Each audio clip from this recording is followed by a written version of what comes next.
Halloween is a night filled with innocent mischief, spooky fun, and candy, a seemingly harmless celebration.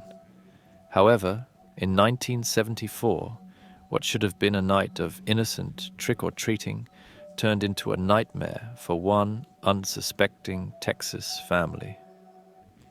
Ronald Clark O'Brien, a 30-year-old father, lived in Deer Park, a suburb of Houston. To his neighbors and community, he appeared to be a loving husband and devoted father of 2 young children, Timothy and Elizabeth. But behind the facade of normalcy, O'Brien was hiding dark secrets. He was in deep financial trouble, struggling with a mountain of debt and looking for a way out. Unfortunately, the way he chose was nothing short of monstrous. On Halloween night, O'Brien took his children, along with a few neighborhood kids, trick-or-treating.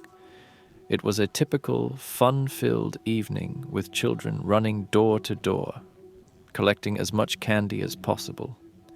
But as the evening came to a close, Timothy, O'Brien's 8-year-old son, was handed a Pixie Stix, a popular, sugary treat. A tragic death with sinister origins. Later that night, after returning home, Timothy asked his dad if he could have some of his candy before bed. Like many parents might, O'Brien indulged his son's request and handed him the Pixie Stix.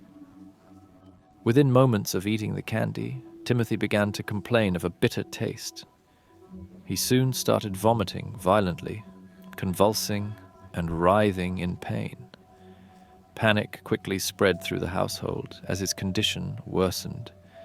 Despite his parents' frantic efforts to save him, Timothy O'Brien was pronounced dead shortly after arriving at the hospital. At first, investigators were baffled. Who would want to kill an innocent child on Halloween? Parents across the country were terrified, fearing that a maniac was on the loose, poisoning Halloween candy and targeting children.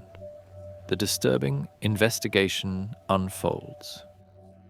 Authorities acted swiftly, collecting and analyzing the remaining candy from that Halloween night. What they found was deeply disturbing. The Pixie Stix that Timothy consumed had been laced with cyanide, a deadly poison. Not only that, but 4 other children, O'Brien's daughter Elizabeth and 3 neighborhood kids, had also been given the same poisoned candy. Thankfully, none of them had eaten it, and the deadly treats were confiscated before more tragedy could strike. But as the investigation deepened, an unsettling pattern began to emerge. Investigators soon realized that the poisoned Pixie Stix hadn't come from a random stranger's home, as O'Brien had initially claimed.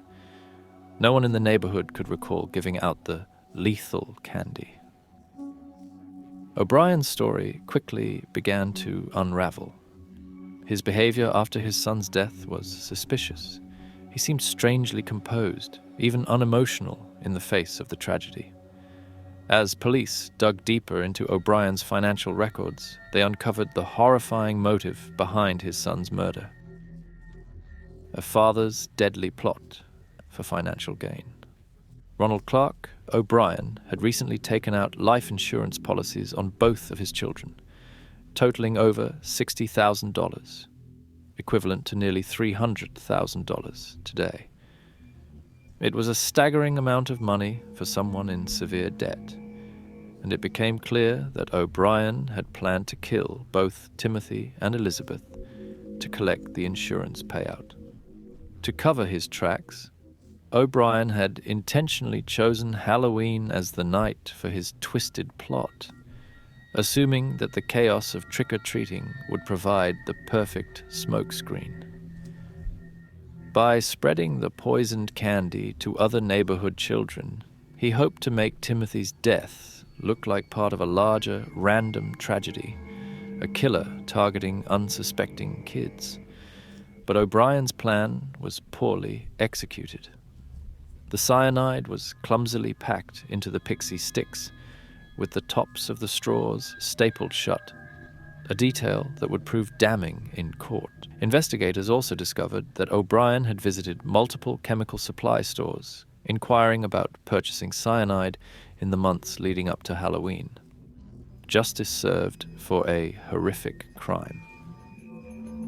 It wasn't long before the police arrested O'Brien for the murder of his son, and the media quickly dubbed him the Candyman and the man who killed Halloween. The trial was swift and sensational, with the evidence against O'Brien overwhelming. His cold and calculated behavior, along with the clear financial motive, left the jury with little doubt about his guilt. In 1975, O'Brien was convicted of capital murder and sentenced to death. On March 31st, 1984, nearly a decade after his son's murder, Ronald O'Brien was executed by lethal injection. As his final moments approached, he maintained his innocence, a claim few believed. The aftermath, how one crime changed, Halloween forever. Ronald O'Brien's horrifying crime sent shockwaves through America. Parents, already wary of the potential dangers their children might face, were now gripped with fear.